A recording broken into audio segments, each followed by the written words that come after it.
நிறுவனம் பாருங்க ரெஸ்டாரண்ட் இடத்துல வரப்போகுது. ஸோ ரெஸ்டாரண்ட் மட்டும் கிடையாது, டார்மாஸ்பியர் மியூசியமும் வரப்போகுது. அது எந்த இடம் வரப்போகுது அப்படின்றத நான் இன்னும் கொஞ்ச நேரத்தில் உங்களுக்கு டிவி வீடியோ போட்டு போறேன். நீங்க எல்லாருமே பாக்குறீங்க. ஸோ இந்த இடத்துல வந்து ஐந்து வரக்கூடிய ராஜபாளையம் ராஜ்ல வந்து என்ன வைக்கிறாங்க, அதாவது டாக் மியூசியம் வைக்க போறாங்க. அது இடத்துல வரப்போகுது அப்படின்றத அப்படியே நீங்க எப்படின்னா உங்களுக்கு தெரியும். நம்மள இப்ப இந்த வீடியோ ரீடேக் எடுக்க கூட எடுத்துக்கலாம். இங்க காமி எப்படி வந்திருக்குன்னு பாத்துக்கலாம். ராஜபாளையம் ராஜா ஸ்வீட்ஸ் இப்போ ஸ்வீட் கடை மட்டும் இருக்குது. இன்னும் கொஞ்சம்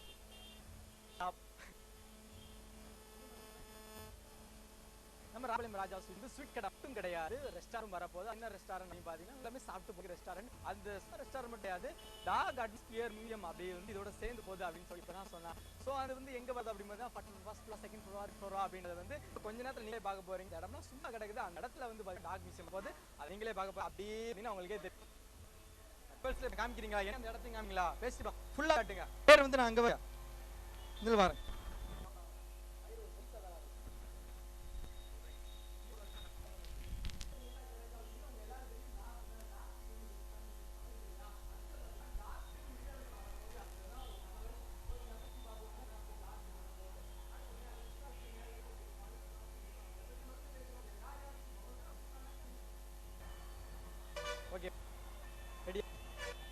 இப்ப பாருங்க இந்த பெரிய இடம் தான் பாத்தீங்கன்னா டாக் அட்மாஸ்பியர் மியூசியம் போது. ஸோ இடத்துல இப்பெல்லாம் பார்த்துக்கோங்க. இப்போ வந்து வேலை நடந்துகிட்டு இருக்கிறது உங்களுக்கு எல்லாருக்கும் தெரியும். இந்த இடத்துல தான் பாத்தீங்கன்னா டாக்ஸியம் வரப்போகுது.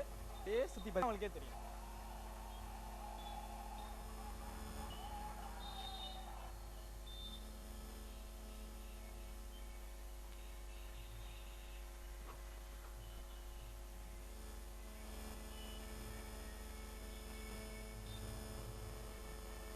ஓகேவா?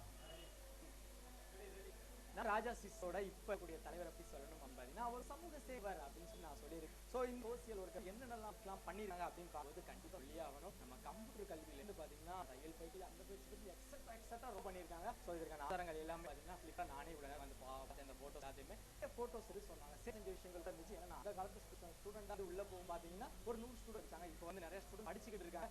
அதுவும் கிடையாது, அப்படியான பயிற்சிகள் வந்து எங்களுக்கும் சரி குழந்தைகளுக்கும் சரித்துக்கிட்டு இருக்குதுங்க.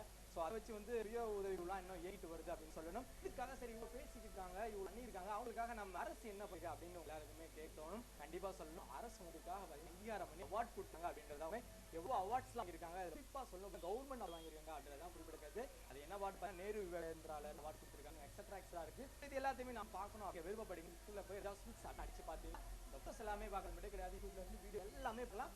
இப்போ உங்க எல்லாராகவும் சின்ன பிரேக்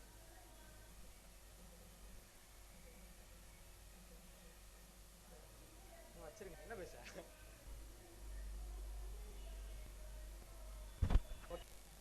தமிழ்நாடு ஹோட்டல் அசோசியேட் மெம்பரை பத்தி நான் ஒரு விஷயம் சொல்லணும். அது யார் அந்த தமிழ்நாடு ஹோட்டல் அசோசியேட் மெம்பர் அப்படின்னு சொல்லி ஆர்வமா அதுவும் நம்ம சார் தான்.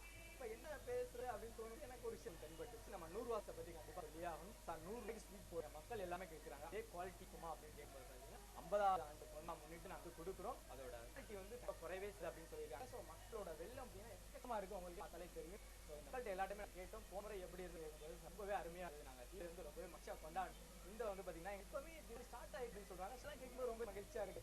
நம்ம தொடர்ந்து போயிட்டே இருக்கலாம். அது வரைக்கும் காமெடி அது வந்து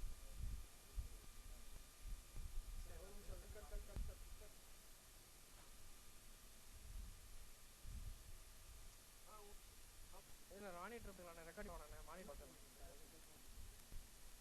இப்போ ராஜேஷ் வந்து 1960 ஏற்கனவே சொல்லியிருப்பான். அதை சொல்லக்கூடாதுண்ணா. இல்லை ஃபஸ்ட்டு ஆரம்பிக்கிறது சரியாகவே மேட்ரு கொடுங்க. 5 நிமிஷம் தானே. ஓகே. ஒரு தொழில் ஒரு நிறுவனம் புதுசாக ஆரம்பிச்சு அது நல்லபடியாக இருக்கிறதுக்கு குறைஞ்சபட்சம் 1000 நாட்கள். எப்படி ஒரு குழந்தை வந்து ஒரு சின்ன வயசுல பிறந்து நல்லா தகவல் வர்றதுக்கு அது எவ்வளோ வருஷம் பிடிக்குது, அதே மாதிரி ஒரு தொழில் புதுசாக ஒரு தொழில் நிறுவனம் ஸ்டார்ட் பண்ணி அதை வந்து கண்டிப்பாக ஒரு நல்ல நிலைக்கு வரணும்னு ஒரு 1000 நாட்கள் ஆகும். இது வந்து ஒரு நிறுவனத்தில் ஒரு சொல்கிறது ஒரு சிக்கரம்னு சொல்லலாம். அது மாதிரி வந்து ஒரு நிறுவனத்தில் ஒரு கம்பெனி கஸ்டமர் வந்து ஒரு பொருட்களை வந்து 25 நாள் தொடர்ந்து உபயோகிச்சா அந்த நிறுவனம் வந்து நம்ம கண்டிப்பாக அது நல்ல ஒரு மக்கள் மனதில் பலமாக பதிஞ்சிடும். அப்போ அந்த நிறுவனத்தில் ஒரு வாழ்நாள் ஒரு 25 நாட்கள் தொடர்ந்து கேமரா சேர்க்குது.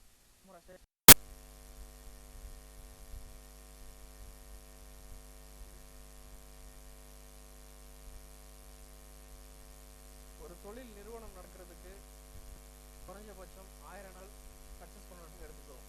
அது ஒரு குழந்தை வந்து இந்த நேரத்துல இருந்து அது அவளுந்து ஒரு நல்ல நடக்கிற ஸ்டேட் வர்றதுக்கு எப்படி அது அவ்வளோ நேரம் பிடிக்குதோ அதே மாதிரி ஒரு பிஸ்னஸை எந்த ஒரு தொழிலாளரும் சரி எந்த தொழிலும் பொறுப்பு அந்த நிறுவனம் வந்து சக்ஸஸ் பண்ணுறதுக்கு புதிய தொழில் நிறுவனங்கள் 1000 நாட்கள் வந்து சக்ஸஸ் ஆனால் அதுக்கப்புறம் வந்து தொழில் ஒரு நல்ல நடைமுறையை கடைபிடிக்கும் வரும்ன்றது ஒரு நம்பிக்கை, ஒரு பிஸ்னஸ் ஒரு ஃபார்முலா. இது வந்து ஒரு ப்ராடக்ட் இருக்குன்னா அந்த ப்ராடக்ட் வந்து 25 நாள் கஸ்டமர் கன்சியூம் பண்ணியிருக்காங்க அப்படின்னா அந்த 20 நாட்கள் வந்து கம்பல்சரி வந்து அவங்க வாழ்வெல்லாம் வாங்கக்கூடிய சுச்சுவேஷன் அவங்களுக்கு கிடைக்கும். ஸோ இதெல்லாம் ஏன் சொல்கிறேன்னா ஒரு துறையில் வந்து உணவு தொழில் ஒரு அற்புதமான தொழில். அது நாங்கள் 1965 இருக்கோம். இப்போ என் பேர் வந்து நான் நிறையா பண்ணிட்டுருக்கேன். என் பேர் வந்து சிவா. ஏன் சிவா நான் வந்து என் பேர் வந்து சிவகுரு. இப்போ நான் வந்து நம்ம வந்து ஃபுட் கன்சல்டன்ட் நான் வந்து ஒர்க் பண்ணிட்டுருக்கேன். ப்ளஸ் இந்த நிறுவனத்துக்கு நிறுவனத்திற்கு நான் வந்து ஒரு மேனேஜிங் டைரக்டராக ஒர்க் பண்ணியிருக்கேன். இந்த